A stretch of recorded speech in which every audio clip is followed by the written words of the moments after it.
अब यहाँ पे देखो डी वाई डी एक्स हमें ऑलरेडी इधर दे रखा है, तो इसको इधर भेजना पड़ेगा 8th क्वेश्चन में। तो x d y upon d x कितना आ जाएगा, y पॉजिटिव बन जाएगा और x वाला टर्म नेगेटिव बन गया ऐसे। तो x को डिवाइड में भेजोगे तो फाइनली हमारा डी वाई डी एक्स कितना आ गया, y minus x sine y upon x upon x. तो क्या ये होमोजीनियस है? जो हमारा डायरेक्ट ट्रिक है हम उसका यूज कर लें, पावर 1 पावर 1 पावर 1। आप कहोगे सर साइन को नहीं देखना है, साइन को नहीं देखना, उसको डिग्री कुछ नहीं माननी है। तो 1 1 आ रहा है, इसका मतलब ये होमोजीनियस है, लेकिन हमें तो प्रूफ करना होता है। तो भैया प्रूफ करने में क्या करेंगे, इसको पहले एफ एक्स को वाई लिखेंगे, तो जैसा है वैसे लिख दो, और फिर नेक्स्ट स्टेप में क्या करेंगे, लैम्डा एक्स लैम्डा वाई। तो वाई की जगह लैम्डा वाई, एक्स की जगह lambda x, lambda y lambda x upon lambda x. Lambda common ले लो तो आएगा y minus x sine, lambda lambda cut गया तो y upon x upon lambda x. तो ये लैम्डा की पावर 0 बन गया, f lambda x lambda y, lambda की पावर 0। और ये रिमेनिंग देखो y minus this upon x, क्या ये वापस एफ एक्स वाई आ गया? अगर ये वापस एफ एक्स वाई आ गया तो क्या लिखोगे, वही same process, f x comma y is homogeneous function of degree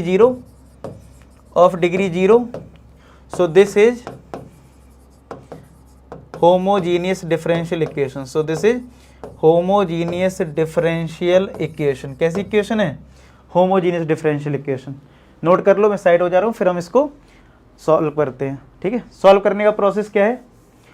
solve करने का हमारा जो प्रोसेस है, y इज इक्वल टू हम क्या लेते हैं, vx लेते हैं, y is equal to vx ले लेते हैं। ठीक है, तो y is equal to vx और dy dx निकालते हैं। तो dy dx क्या आ जाएगा, v x का 1 हो गया x dv by dx, इसको सब्स्टिट्यूट कर दो यहाँ पे।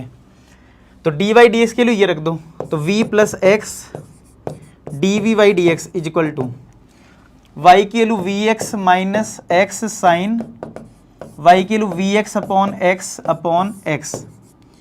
इसमें और इसमें x कॉमन ले लो, तो v minus sine x x cut जाएगा, v अपॉन x, यही तो आएगा, v plus x dv upon dx। x x cut गया, तो v plus x dv upon dx is equal to v minus का साइन v, तो v से v cut गया। अब ये आया x dv upon dx is equal to minus का साइन v। अब साइन v इधर नीचे आएगा तो dv अपॉन साइन v आएगा, और ये माइनस का dx upon x। Variable separate हो गए, इंटीग्रेट कर दो। अब कहोगे सर 1 अपॉन साइन v का कैसे होगा? तो 1 अपॉन साइन v होता क्या है, कॉसिक v होता है। अब कॉसिक v का अगर फॉर्मूला याद हो तो भाई बात बन सकती है। ये तो log mod x हो गया, और ये भी log का ही फॉर्मूला होता है, तो मैं log c ले लेता हूँ। ठीक है, कॉसिक x का फॉर्मूला होता है log mod में cosec x minus cot x। ठीक है, ये होता है फॉर्मूला, देख लेना चाहे। अब log m माइनस का log n, तो माइनस वाला जो टर्म होता है वो डिवाइड में आता है, तो log mod में c अपॉन x आएगा।